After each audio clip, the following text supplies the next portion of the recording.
Hi friends, അപ്പോൾ ഞാൻ ഷോജിയാണ് ഖത്തറിൽ നിന്നാണ്. അപ്പോൾ നമ്മൾ വിഷുവിൻ്റെ പരിപാടികളൊക്കെ ഇന്നാണ് നമ്മൾ വെള്ളിയാഴ്ചയാണ് നമുക്ക് അവധി ദിവസമല്ല. അപ്പം ഇന്നാണ് നമ്മൾ വിഷുവിൻ്റെ പരിപാടികൾ തുടങ്ങുന്നത്. നമ്മുടെ മനോജേട്ടൻ ഇവിടെ പായസം ഉണ്ടാക്കി. പായസത്തിൻ്റെ മിനുക്ക് മണിയിലാണ് മനോജേട്ടൻ നിൽക്കുന്നത് ഇപ്പോൾ. അപ്പോൾ മനോജേട്ടൻ ഇത് പരിപ്പ് പായസം ഉണ്ടാക്കിക്കൊണ്ടിരിക്കുകയാണ്. ആള് ആ പായസം ഉണ്ടാക്കണതിന് ഭയങ്കര തിരക്കിലാണ്. അപ്പോൾ ആളാണ് ഇതിൻ്റെ മേക്കിംഗ് നടത്തിക്കൊണ്ടിരിക്കുന്നത്. അപ്പോൾ നമ്മുടെ സുധീഷേട്ടൻ ഇത് നാളികേരം ഇങ്ങനെ കുഞ്ഞിതായിട്ട് ഇങ്ങനെ അരിഞ്ഞുകൊണ്ട് ഈ നാളികേരം കുഞ്ഞിതായിട്ട് അരിഞ്ഞുകൊണ്ടിരിക്കുന്ന ആ തിരക്കിലാണ് ആള്. അപ്പൊ നമ്മുടെ സുനിച്ചേട്ടൻ ഇതിന്റെ ഒരു കേബേജിന്റെ തോരുണ്ടാക്കണതിനുള്ള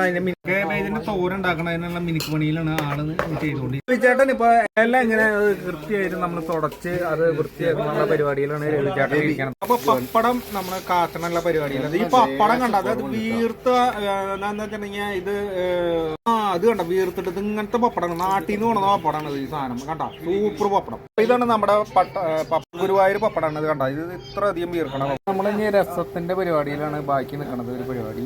അതിനുള്ള മല്ലിയില, അതിലേക്കുള്ള പുളി.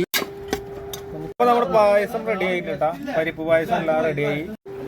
അപ്പൊ ഇനി ഇതില് പുളിയുടെ ഒരു കുറവും കൂടി ഉണ്ട്, അതും കൂടി റെഡിയാക്കണം. ഇപ്പൊ നമ്മുടെ റസിൽ കാലിക്കട്ട് ആള് പായസത്തിന്റെ ടേസ്റ്റ് ഒന്ന് നോക്കി നോക്കണം. അപ്പൊ പായസത്തിന്റെ ടേസ്റ്റ് ഒന്ന് ആളൊന്ന് നോക്കി നോക്കണം എങ്ങനെയുണ്ടാവും. Yummy yummy.